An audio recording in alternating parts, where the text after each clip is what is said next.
When you think of cool contemporary chic, it's probably minimalism that comes to mind. The kind of sparse, elegant interiors you see in glossy magazines.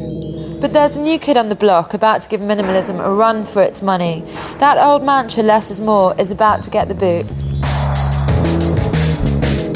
It's a backlash against minimalism, so it's been dubbed Maximalism. Think of it like churches. If minimalism is an austere Protestant interior, then Maximalism is the exuberant decoration of Catholicism. Maximalism might sound a bit much, but it has a sophistication of its own. It explodes and glitters with a cheeky nod towards the opulent past. Like minimalism, it's all about extremes. People either hate it or they just can't get enough of it. Les Trois Garçons, a London restaurant, is the maximalist mecca. The Trois Garçons are Hassan, Stéphane and Michel. They live and breathe their vision to the max. There's so many different kinds of objects from different eras, but it doesn't seem deliberately awkward like postmodernism often does. It's actually a different way of doing things. There's such passion and rigour with the objects that have been chosen that there's a real gracefulness in the choreography of the room. Where's my money?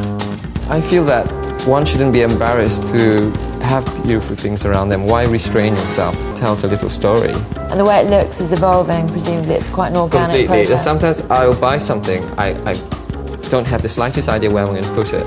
I buy it because I love it. Then I'll bring it home and I will have to move everything around just to put it in, and I don't worry about things like that. Historically, fashions have always swung between exuberance and restraint. One is a response to the other. Minimalism has strong links back to the pioneers of modern architecture who were determined to bring more space and light into 20th century buildings. A key example is Mies van der Rohe's masterpiece, the Farnsworth House. Just outside Chicago, Illinois, it's now over 50 years old. When you're at school, you learn about the history of architecture, and there's some people you like and some you don't. But Mies is the only one really where I've walked into his buildings and thought, God, you just can't change a thing. I mean, you cannot improve it. And in a way, I suppose that is the definition of minimum, isn't it? It's that, you can't add or subtract without spoiling it. Outside, John Pawson's Victorian house looks like any other, but inside it's a paragon of reduction. There are no visible switches, latches, knobs, door jambs, skirting boards. No things. It's all symmetry and clean lines and beautiful soothing shades of blonde and white. Just 3 materials are allowed: stone, timber and white painted plaster. It's no wonder. Pawson is one of the world's leading minimalist architects.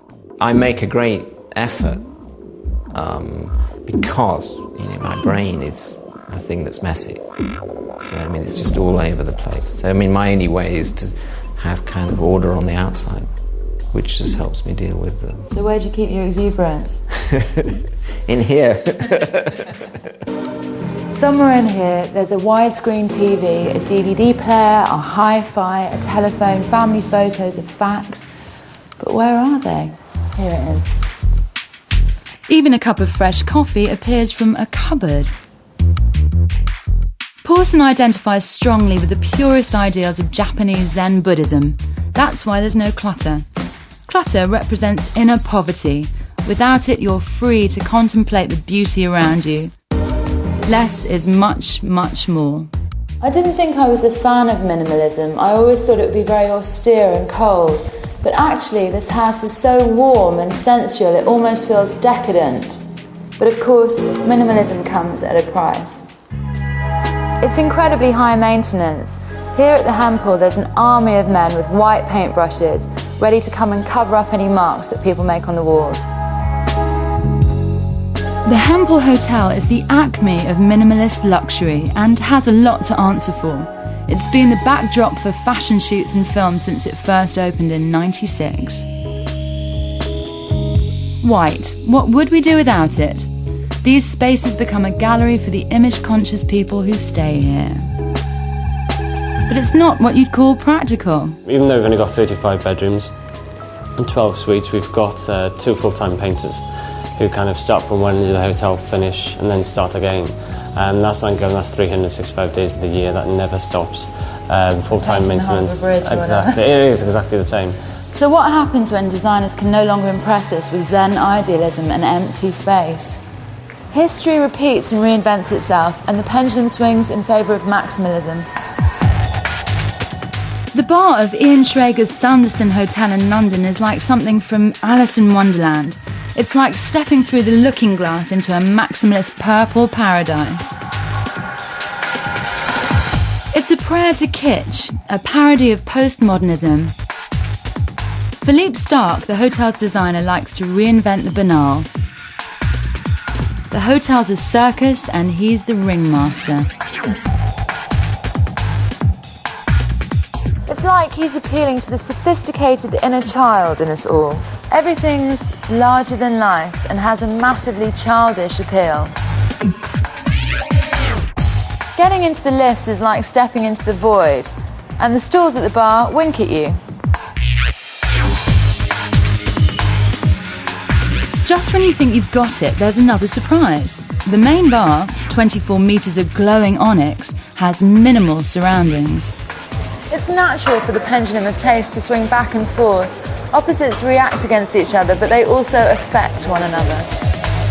There are references here to highly decorative styles like classical, baroque and Renaissance, but Starck uses minimalism as a backdrop.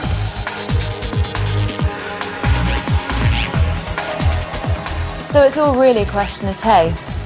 The pendulum will continue to swing, and as it gathers speed, I think we should be bracing ourselves for a period of unbridled maximalism. Less used to be more, but for now, more is never going to be enough. Next time on Dreamspaces, new department stores never knowingly under-designed. On a Moroccan roll in Casablanca. Will Britain's new parliaments get your vote?